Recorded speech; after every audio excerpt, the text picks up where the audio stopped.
Hello brew tubers and welcome to the Victorian Beer Festival video.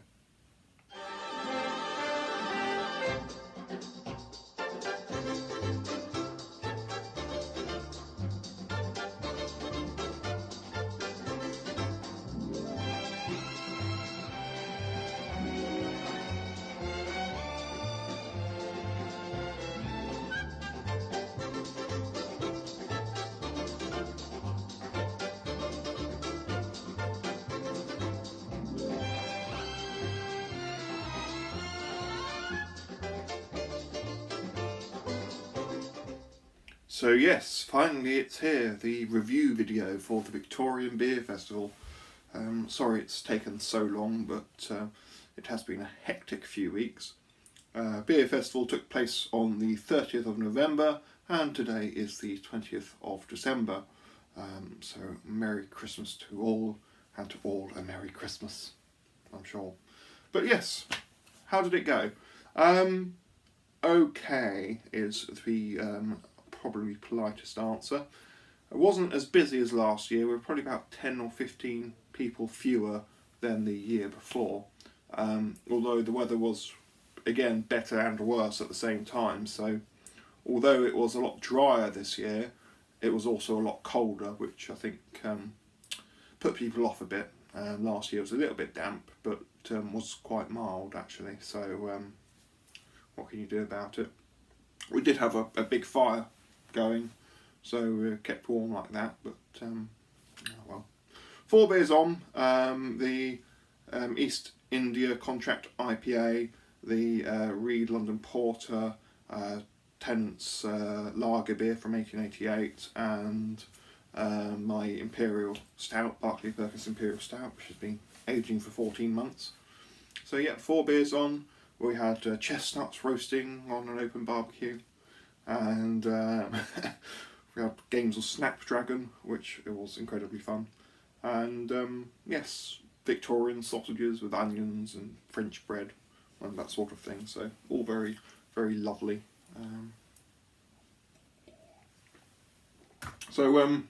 It's in this video I'll share with you some of the photos from the beer festival, and I'll do beer reviews towards the end of the video. So yes, without further ado, here's the first batch of photographs.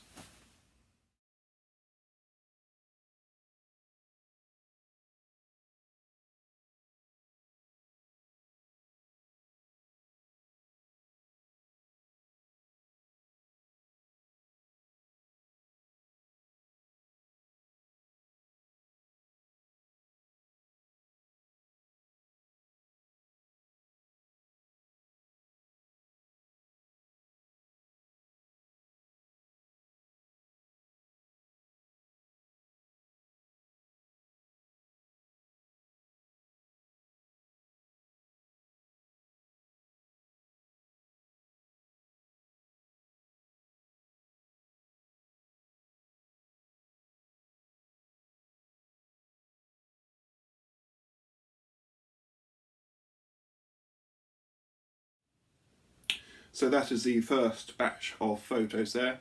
As you can see, much merrymaking. We had fairground organ music playing, a bit of Gilbert and Sullivan, which is a personal favourite.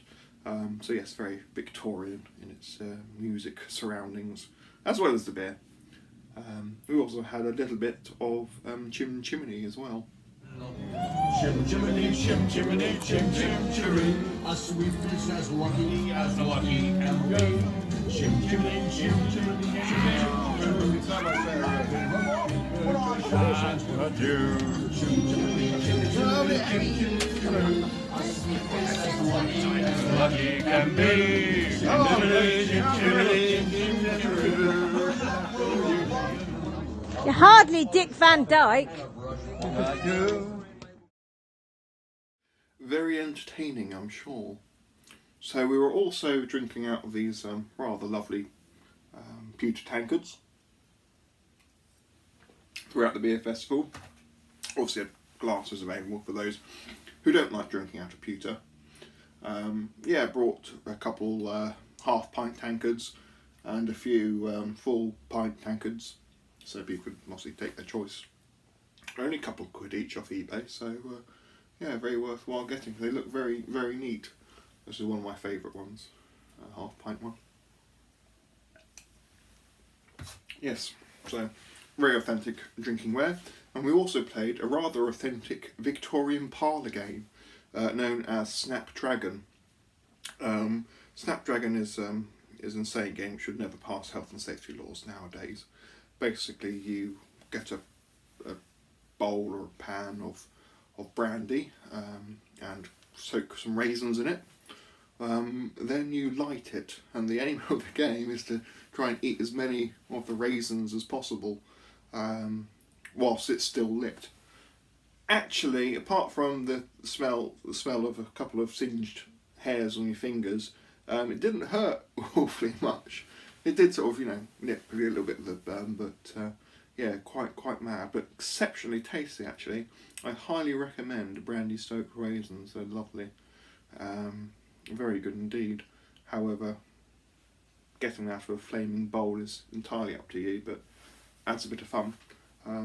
I would recommend playing Snapdragon actually. It's not, as long as you have like a decent solid surface to put the pan or flaming liquid on, you can't go far wrong. Also we're doing it outside, so a bit safer there. But yeah, here are the photos of Snapdragon.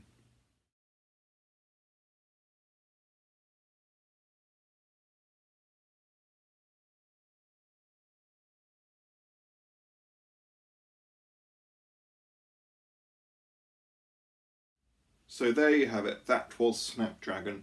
Incredibly enjoyable, but rather deadly. Yes, definitely very tasty as well. So yes, we'll get on to the beer reviews, and yeah, we'll go for the Porter, the IPA, the Lager, and the Imperial Stout. So this is the review of the 1837 Reed London Porter, the earliest recipe I brewed for the Victorian Beer Festival. Also happened to be the most popular beer available.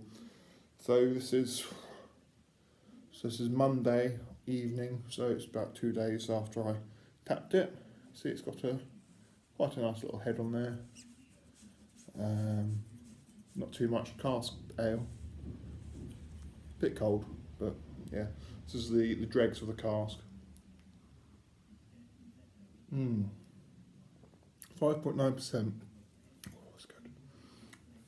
And that is an exceptionally good beer. Exceptionally good. Lots of rich malt flavours, lots of chocolate. There's no sort of lactose or anything like that in that. A sort of residual sugar from the fermentation, sort of high OG, moderately high FG. But yeah, it's a very good beer.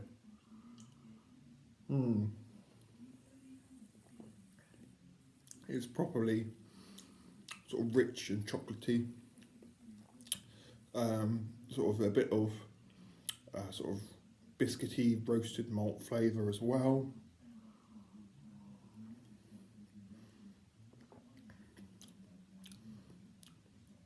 Some hints of sort of a bit of fruitiness, I suppose.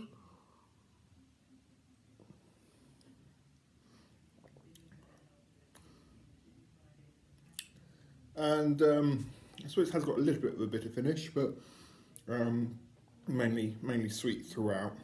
There is a hint of bitterness there, which there should be considering how much East Kent Goldings went into it. But yeah, it's absolutely cracking, this beer. Definitely one to rebrew. In fact, it's actually perfect condition almost. Got a bit of life still to it, a bit of fizz, but oh, that is very good beer. Very dangerously good at 5.9%.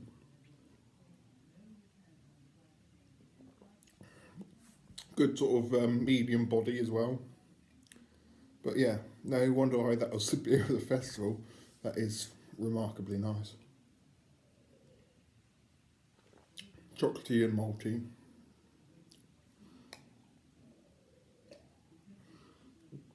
What more could you want, really?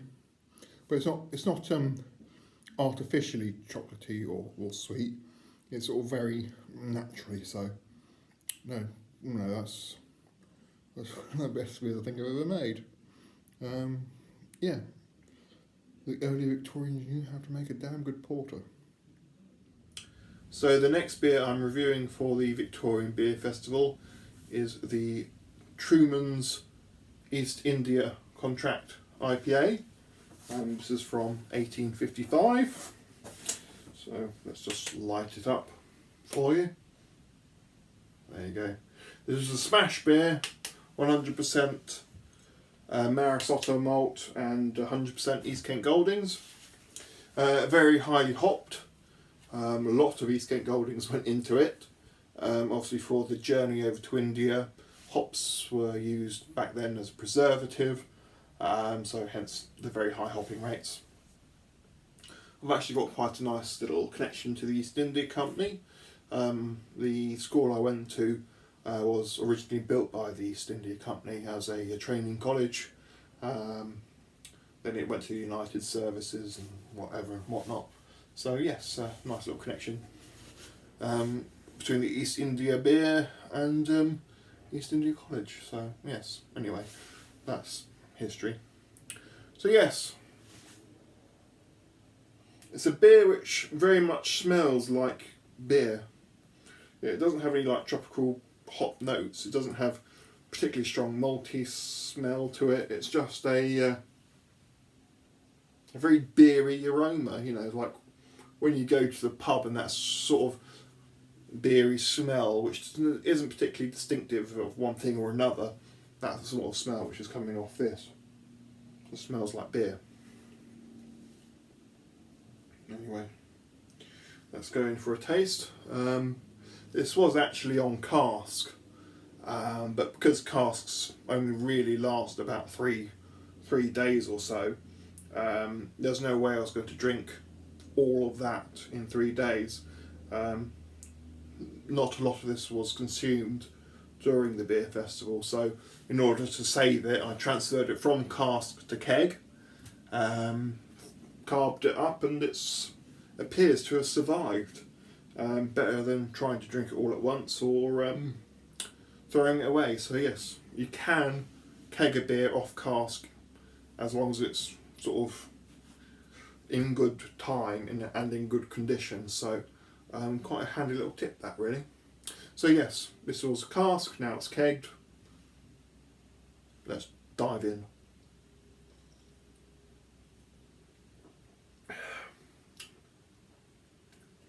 So I suppose on the first sip, what you really notice is that really quite bitter hoppy finish to it. It's very traditional hoppy taste, so it's not piney, it's not tropical fruits or citrus fruits, it's sort of very bitter hoppiness. It's quite hard to describe really.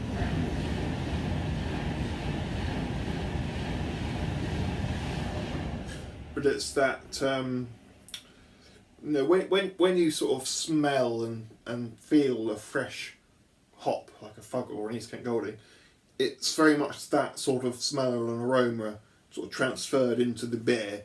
It's a very sort of traditional hoppy flavour.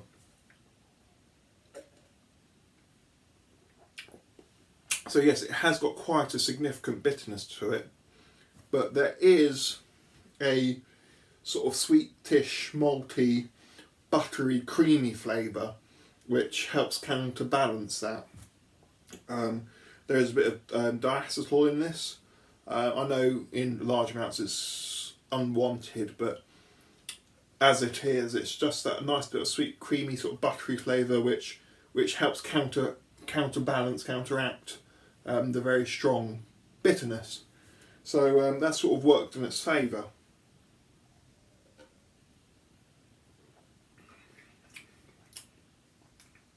So yes, it's an interesting beer. It sort of goes sweet, bitter, sweet. It has got quite a sort of does have sort of quite a bitter front to it, and then it just sort of gets a little bit sweeter as it goes down. Very interesting, actually. Very, very tasty beer.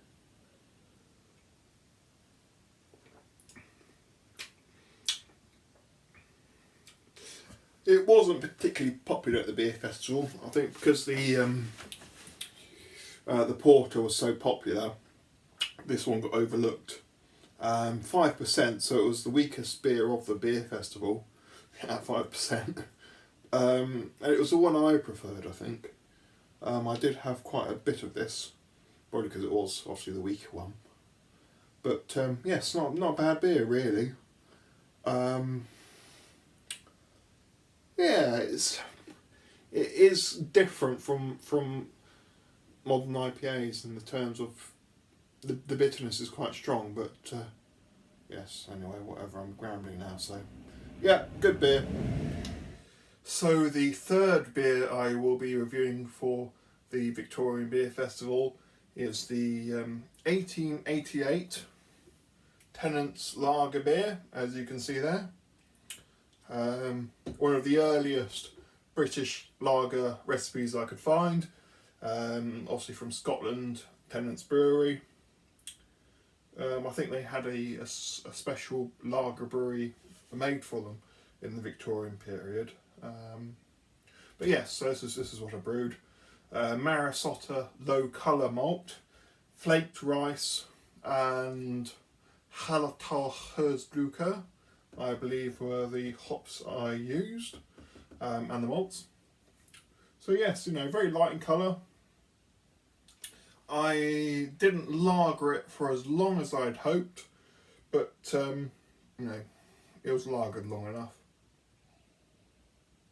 Say like 3 weeks as opposed to a month and a half, but never mind. Not a huge amount of aroma from it. Hints of sweet malt. Slightly bready notes, but very, very weak on the nose. To taste,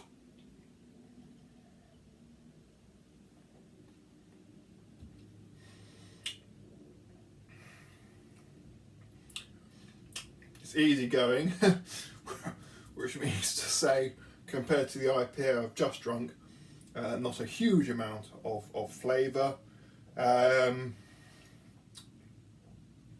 That's unfair actually. There's not as much flavour as a bloody 5% Victorian IPA, but it's sweet, it's slightly bready, sort of that bready maltiness and sort of slightly doughiness, typical of lagers. That is there. You can taste it.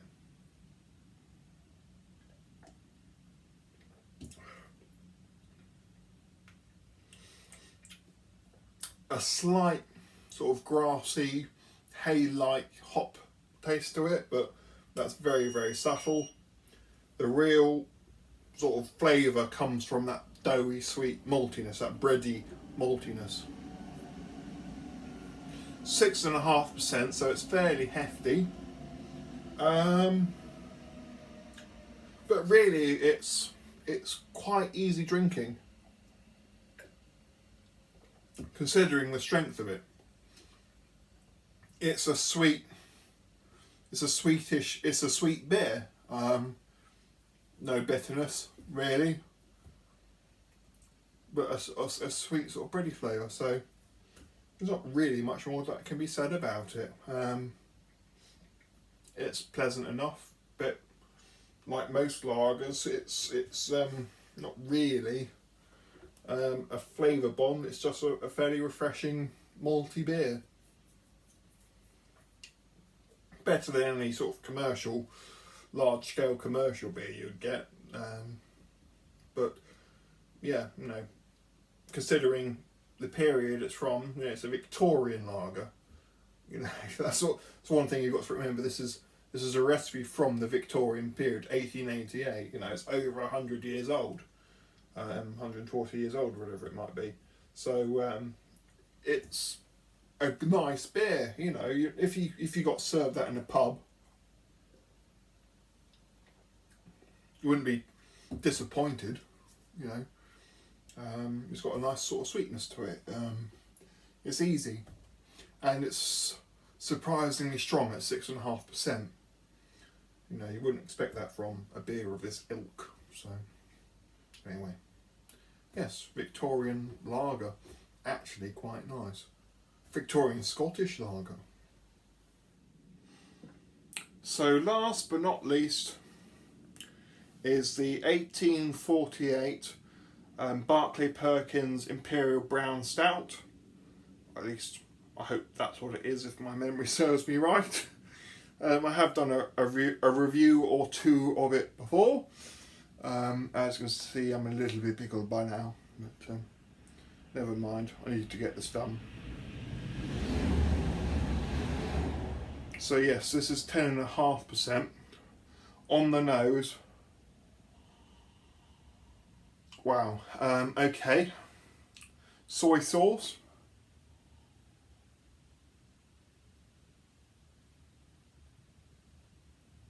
Sort of like a coffee, dark treacle, black treacle and soy sauce.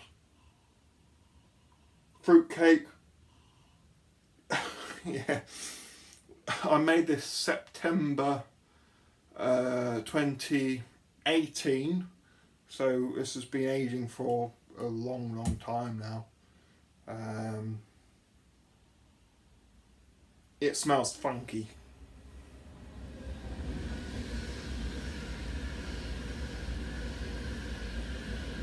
Wow.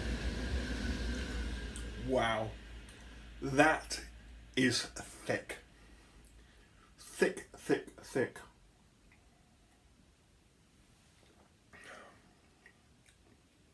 And the taste,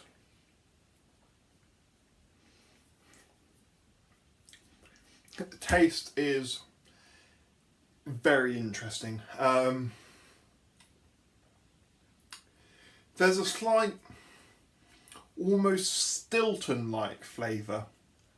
I know that doesn't sound very pleasant, but it is quite nice actually. A lot of rich, dark taste to it as well. You know, like rich fruitcake, rich plums, rich prunes. Slight sort of burnt coffee flavour as well. All that is going on in here. Burnt coffee. Soy sauce, a little bit. Burnt fruitcake, say plums, prunes. Stilton, bizarrely.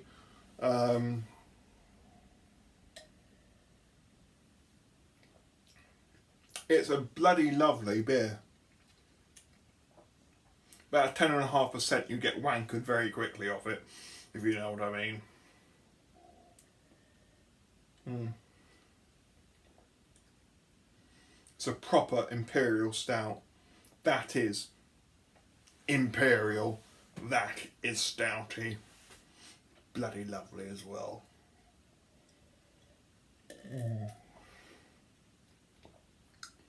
That's an explosion of thick, juicy, beery flavour. So much going on in that glass.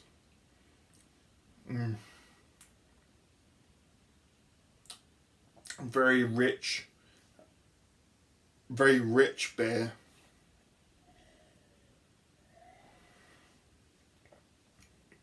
Quite a bit of roasted flavour, but a lot of sweetness there as well. So yes, very nice. I've reviewed this before, but yeah, definitely want to make it again, but what a beer to make. So yes, last review. So those were the beers of the Victorian Beer Festival. As I mentioned, it was the Porter which stole the show. It was by far the most popular of the 4 beers available. Not to say that the other beers were bad, but it was just that one was so good, people kept going back to it. So yeah, definitely one to rebrew for next year. I will be doing the Victorian Beer Festival on the last Saturday of November, every year I think. I really enjoyed doing it, and I need to make this costume pay for itself by using it as often as I can. So yes, I think a yearly Victorian Beer Festival event will definitely be on the cards. The only problem is, being in November, it is quite chilly, so oh well, life goes on. I will be doing a Victory in Europe, a VE Day celebration on the first bank holiday of May. The government have moved it to the Friday to celebrate VE Day, so I thought it appropriate to do a VE Day beer festival.